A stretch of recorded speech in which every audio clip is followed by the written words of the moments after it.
Two children climb out of a pit dug to trap wolves. It's summer, harvest time, somewhere in the 12th century, and their skin is green. Green all over, from head to toe. They speak a language no one recognizes. They wear clothes made of a material no peasant has ever seen. And they'll only eat one thing. Stay with me, because this isn't a fireside legend invented centuries later. It was written down by two serious medieval historians, separately, miles apart. And in the end, one of those children grew up, learned to speak, and told where they came from. Her answer is the most unsettling part of all. Let's take this step by step, carefully, separating what the sources say from what centuries of imagination added. The village is called Woolpit. It's in the county of Suffolk, in eastern England. Woolpit lies about 11 kilometers east of the town of Bury St Edmunds, and during the Middle Ages it belonged to the Abbey of Bury St Edmunds, in one of the most densely populated rural areas of England. The village's very name is a clue. It comes from the Old English wolf pit, meaning wolf pits, deep excavations used as traps for the wolves that threatened the sheep and other animals of the region. Wolf pits.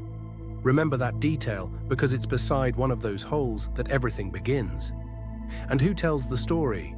Here's the key to the Rigor. This is no anonymous rumor. Two writers, Ralph of Coggeshall, who died around 1226, and William of Newburgh, who lived between 1136 and 1198, reported the sudden and inexplicable arrival in the village of two green children during a summer in the 12th century. Ralph was the abbot of the Cistercian Abbey of Coggeshall, about 40 kilometers south of Woolpit. William was a canon of the Augustinian Priory of Newburgh, far to the north in Yorkshire. Think about that. Two men, two different religious orders, hundreds of kilometers apart, telling almost the same story. And they didn't copy each other. We can rule out one using the other's work because the texts differ in both language and style. And yet the similarity of their content is so striking, it demands attention. William was cautious. He wrote that his account, in his Historia Rerum Anglicarum from around 1189, was based on reports from several trustworthy sources, and Ralph, writing his Chronicon Anglicanum in the 1220s, relied on the testimony of Sir Richard de Calne, who supposedly took the children into his manor. Now the scene. I'll reconstruct it using only what the chronicles say. At harvest time, during the reign of King Stephen, who ruled between 1135 and 1154, the villagers of Woolpit found two children, a brother and a sister, beside one of the wolf pits that gave the village its name. Their skin was green, they spoke an unknown language, and their clothes were strange. They were taken to the home of the local nobleman. Ralph of Coggeshall says the children were brought to the house of Richard de Calne, and that's where the second mystery began. They wouldn't eat. They refused everything offered to them, bread, meat, anything, until something changed. Ralph and William agree that the pair refused all food for several days until they came across some raw beans, which they devoured eagerly, only beans, nothing else, for days. And then, little by little, the change. The children gradually adjusted to ordinary food, and over time they lost their green color. Here comes the sad part, which the sources treat with restraint. It was decided to baptize the children, but the boy, who seemed the younger of the two, was sickly and died before or shortly after the baptism. The girl survived. And here's what matters. She didn't vanish into the fog of myth. She stayed. She grew up. She learned to speak. And then she could finally explain where they came from. Brace yourself, because this is the part that has baffled historians for 8 centuries.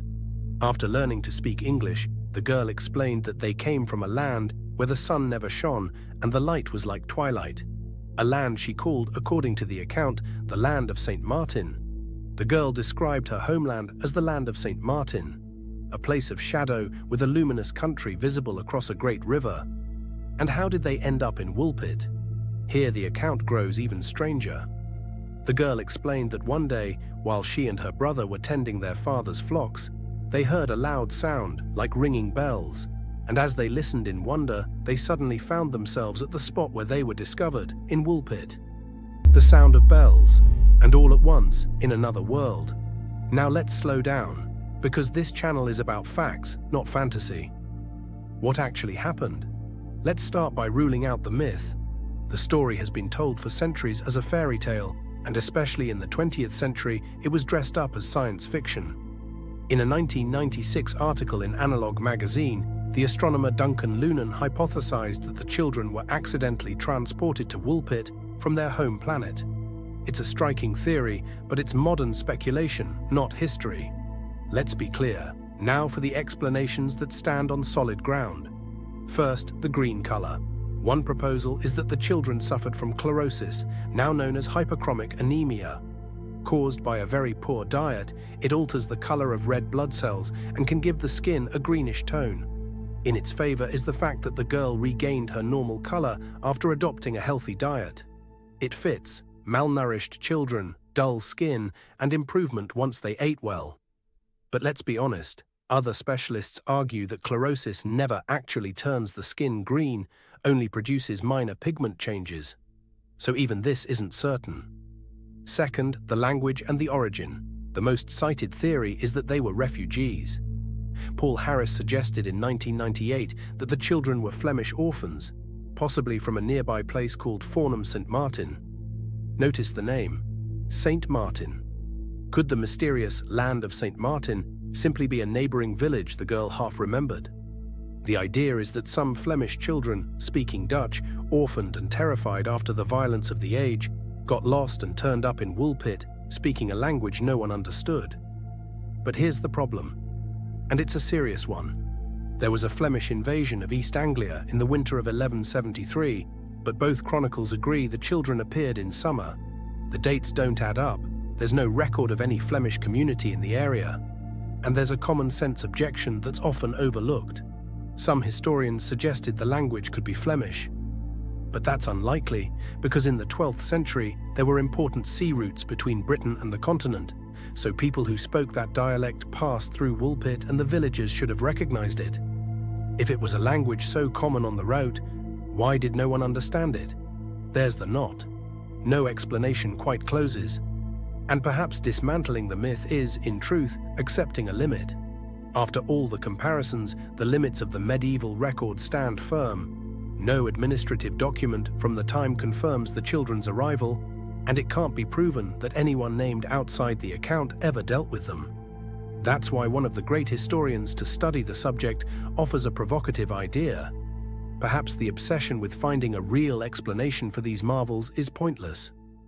William of Newburgh closed his account with a line that captures the spirit of it all.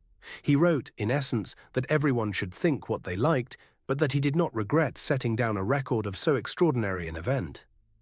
8 centuries later, we're still in the same place. We know that 2 serious historians wrote it down. We know there was a real village, a real house, a real nobleman. We know that a boy died and that a girl survived and told her story. The only thing we don't know is the one thing that matters, where those 2 green children truly came from. And we may never know.